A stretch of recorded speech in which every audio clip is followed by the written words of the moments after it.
Hi friends, நம்மளோட விஜய் டிவியில் போயிட்டுருக்க மகாநதி சீரியல் ஹீரோ ஹீரோயின் இது வந்து எல்லா ரசிகர்கள் எல்லாருக்குமே ஒரு பெரிய ஆசை. அதே மாதிரி நம்ம ஹீரோ ஹீரோயினுக்கும் ஒரு பெரிய ஆசை அப்படின்னு சொல்லணும்.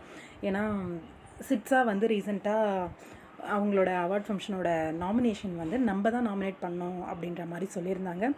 ரசிகர்களும் அவங்களோட இமெயில் ஐடியை கொடுத்து எல்லாருமே நாமினேட் பண்ணிகிட்டே தான் இருந்தோம். ஞாபகம் இருக்கும் அப்படின்னு நினைக்கிறேன். அதில் நேற்றுக்கு அனௌன்ஸ்மெண்ட் பண்ணியிருந்தாங்க இல்லையா, சிட்ஸாவில் நம்மளோட லக்ஷ்மி பிரியா அண்ட் சுவாமிநாதன் 2 பேருமே best actor and best hero, best heroine அப்படின்ற மாதிரி 2 பேருமே வந்து செலக்ட் ஆகிருக்காங்க. ஆக்சுவலாக நாமினேட் ஆகிருக்காங்க.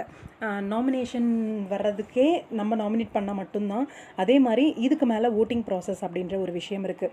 எவ்வளோக்கு எவ்வளோ முடியுமோ அவ்வளோக்கு அவ்வளோ ஓட் போடுங்க. ஏன்னா சுவாமிக்கும் சரி இண்டிவிஜுவலாக அவார்ட் வாங்கணும்னு ஒரு ஆசை இருக்குது, பெஸ்ட் ஆக்டர் அப்படின்னு. அதே மாதிரி நம்ம லக்ஷ்மி பிரியாவுக்கும் சரி இண்டிவிஜுவலாக அவார்ட் வாங்கணும் அப்படின்ற ஆசை இருக்கும். 2 பேரும் பேராக வந்து நிறைய அவார்ட் வந்து ஜெயிச்சிட்டாங்க.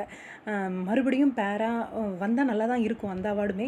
ஆனால் best actor, best hero heroine அப்படின்ற மாதிரி நாமினேட் ஆகிருக்கும்போது அந்த அவார்டை வந்து விட்டுறக்கூடாது அப்படின்றது. மறந்துடாமல் போய் ஓட் பண்ணிடுங்க. ஓட் பண்ணி தட்டுறோம் தூக்குறோம் அப்படிங்கிற மாதிரி அந்த அவார்டை தூக்குறோம் அப்படின்ட்டு பார்க்கலாம். கண்டிப்பாக இவங்க 2 பேருக்கு கிடைக்கும் அப்படிங்கிற ஒரு ஹோப் இருக்குது. வெயிட் பண்ணி பார்ப்போம்.